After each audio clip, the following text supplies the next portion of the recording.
50 বছর পরে রাজনৈতিক উদ্দেশ্যে গঠিত ট্রাইব্যুনাল ছাড়া আর কোন নিরপেক্ষ প্রতিষ্ঠান দ্বারা, ট্রাইব্যুনাল অথবা কোর্ট দ্বারা এটি প্রমাণিত হয়েছে? প্রমাণিত হয়নি।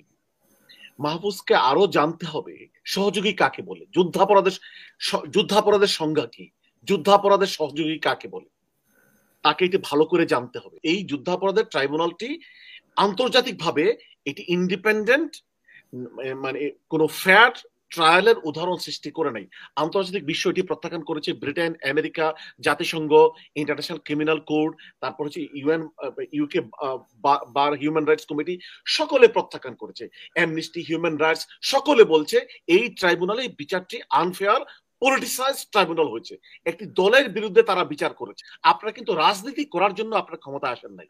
বিএনপির বিরুদ্ধে অথবা জামাতের বিরুদ্ধে অথবা কোন দলের বিরুদ্ধে রাজনৈতিক বক্তব্য দেওয়ার জন্য আপনাদেরকে জনগণ ক্ষমতায় বসেন নাই, because you are not mandated by the people.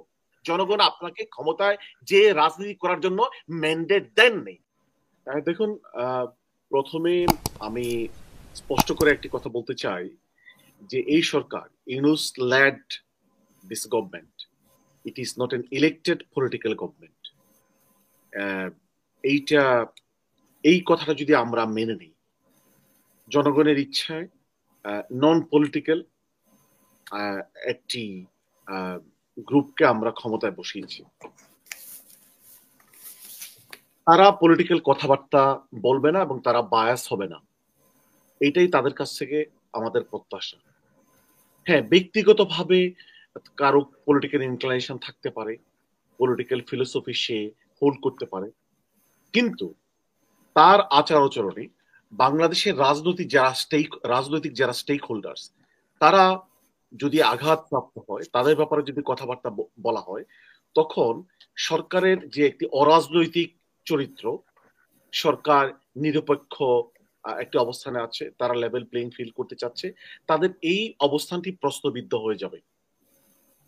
Mahfuz Alam যেই বক্তব্যটি জামাতকে নিয়ে দিয়েছেন, এটা পুরোপুরি রাজনৈতিক বক্তব্য। যেই বক্তব্য আওয়ামী লীগ দিত, হ্যাঁ, আওয়ামী লীগ আর একটু বেশি করে দিত, বাট সেও অনেকটা আওয়ামী লীগ ঘরানার বক্তব্য দিয়েছে। দেখুন, স্বাধীনতার পরে 72টি ট্রাইব্যুনাল, দালালদের বিচার করার জন্য 72টি ট্রাইব্যুনাল প্রতিষ্ঠা করা হয়। জি, আপনি প্রশ্ন করতে চাচ্ছেন? হ্যাঁ, শুনতে পাচ্ছি, এখন শুনতে পাচ্ছি। জামাতের সেক্রেটারি যেটা বলেছিলেন যে উনি আসলে শাহরিয়ার কবিরের মতো উনি বক্তব্য রাখছেন, শাহরিয়ার কবির যেভাবে। জি জি জি, উনি এই কথাটা বলছেন। বাট শুধু শাহরিয়ার কবির নয়, আওয়ামী লীগ কিন্তু এই ধরনের বক্তব্য দিয়েই গত 16টি বছর বাংলাদেশের জনগণের উপর চেপে বসেছিল। তারা জনগণকে বিভক্ত করেছিল, ডিভাইড এন্ড রুল এই পলিসির দিকে গিয়েছিল। এখন মাহফুজ সে যে বক্তব্যটি দিচ্ছে, সে আইনের ছাত্র, সে বলছে জামাত যুদ্ধাপরাধের সহযোগী ছিল। এখন আমি তাকে প্রশ্ন করতে পারি, জামাত যুদ্ধাপরাধের সহযোগী, এই কথাটি আওয়ামী লীগের বর্তমান এত বছর পরে, 50 বছর পরে রাজনৈতিক উদ্দেশ্যে গঠিত ট্রাইব্যুনাল ছাড়া আর কোন নিরপেক্ষ প্রতিষ্ঠান দ্বারা, ট্রাইব্যুনাল অথবা কোর্ট দ্বারা এটি প্রমাণিত হয়েছে? প্রমাণিত হয়নি। মাহফুজকে আরো জানতে হবে সহযোগী কাকে বলে, যুদ্ধাপরাধের সংজ্ঞা কি, যুদ্ধাপরাধের সহযোগী কাকে বলে, তাকে এটি ভালো করে জানতে হবে। আমি জানি না সে ঢাকা বিশ্ববিদ্যালয়ে সে ল পড়া অবস্থায় যুদ্ধাপরাধ আইন সম্পর্কে তার ভালো পড়া আছে কিনা। তার যুদ্ধাপরাধ করেছিল পাকিস্তানি সেনাবাহিনী প্রধানত, এবং সেখানে কিছু প্যারালাল ফোর্স ছিল, রাজাকার, আলবদর এবং আশামস। এগুলা ছিল পেইড মানে অক্সিলারি ফোর্সেস। তাদেরকে বেতন দেওয়া হতো, তাদেরকে রিক্রুট করা হয়েছে, তাদেরকে ট্রেনিং দেওয়া হয়েছে, তাদেরকে আর্মস দেওয়া হয়েছে। এখন প্রশ্ন হচ্ছে, জামাত ইসলামীর কোন মেম্বাররা এবং জামাত ইসলামী এজ এ দল, তারা কি রিক্রুটেড বাই আর্মি ছিল? No, they were not recruited by the army, they were not paid by the army, they didn't get any salary, they didn't get any training, and Jamaat সহযোগিতা করেছে, অথবা এই parallel ফোর্সের member, এই Jamaat as a organization, they turned into Al-Badr, they turned into Ashams or Rajakar. Was it proven? Did Sheikh Mujibur Rahman prove it, his government prove it, that Jamaat Islami completely turned into an auxiliary force? No, it was not proven. Rather আমি যে কথাটি বলছিলাম, 72টি tribunal প্রতিষ্ঠা করা হয়েছিল স্বাধীনতার পরে, আর পাকিস্তানের যুদ্ধাপরাধীদেরকে বিচার করার জন্য আলাদা একটি আইন প্রণয়ন করা হয়েছিল। যারা বাংলাদেশি নাগরিক তাদের বিচারের জন্য 72টি ট্রাইব্যুনাল প্রতিষ্ঠা করা হয়। জামাত ইসলামের কোন নেতা কে মানে যুদ্ধাপরাধের জন্য অথবা যুদ্ধাপরাধের সহযোগী বাহিনীর মেম্বার হিসাবে কাউকে ইমপ্লিকেট করা হয়নি। এখন ধরেন কোন একজন ব্যক্তি, দুজন ব্যক্তি যদি পাকিস্তানের পক্ষে কাজ করে থাকে ফিজিক্যালি, তাহলে একটা দলকে কি যুক্তির খাতিরে আমি বলছি পাকিস্তানের সহযোগী বলা, যুদ্ধাপরাধের সহযোগী বলা হবে? এটা কত বড় অভিযোগ! যুদ্ধাপরাধ এটা একটা অপরাধ। ইট ইজ এ ইন্টারন্যাশনালি মানে সেই অপরাধে তো ফাঁসিও দেওয়া হলো। যদিও আওয়ামী লীগ ফাঁসি দিয়েছে, আওয়ামী লীগ ফাঁসি দিয়েছে, বিএনপি নেতাদেরকেও ফাঁসি দিয়েছে। কিন্তু প্রশ্ন হচ্ছে যে এই যুদ্ধাপরাধের ট্রাইব্যুনালটি আন্তর্জাতিকভাবে এটি ইন্ডিপেন্ডেন্ট, মানে কোন ফেয়ার ট্রায়ালের উদাহরণ সৃষ্টি করে নাই। আন্তর্জাতিক বিশ্ব এটি প্রত্যাখ্যান করেছে। ব্রিটেন, আমেরিকা, জাতিসংঘ, ইন্টারন্যাশনাল ক্রিমিনাল কোড, তারপর হচ্ছে ইউএন, ইউকে বার হিউম্যান রাইটস কমিটি, সকলে প্রত্যাখ্যান করেছে। অ্যামনিস্টি, হিউম্যান রাইটস সকলে বলছে এই ট্রাইব্যুনালে বিচারটি আনফেয়ার, পলিটিসাইজ ট্রাইব্যুনাল হয়েছে। একটি দলের বিরুদ্ধে তারা বিচার করেছে। তারা, আপনি জানেন, আপনি দেখতে পারেন, দর্শক শ্রোতা যারা আছেন, ইকোনমিক্স পত্রিকা রিপোর্ট করেছে যে there was a collusion among the prosecution, among the investigators and the judges. বিশ্ববিখ্যাত ইকোনমিক পত্রিকা বলেছে। এবং স্কাইপ গেট কেলেঙ্কারিতে প্রমাণিত হয়েছে যে বাহিরে আওয়ামী লীগের লোকজন চার্জ লিখে দিত, রায় লিখে দিত, তারা সরকারের সাথে আলাপ করত কাকে কতটুকু রায় দেওয়া হবে, কার বিচারটি কখন হবে।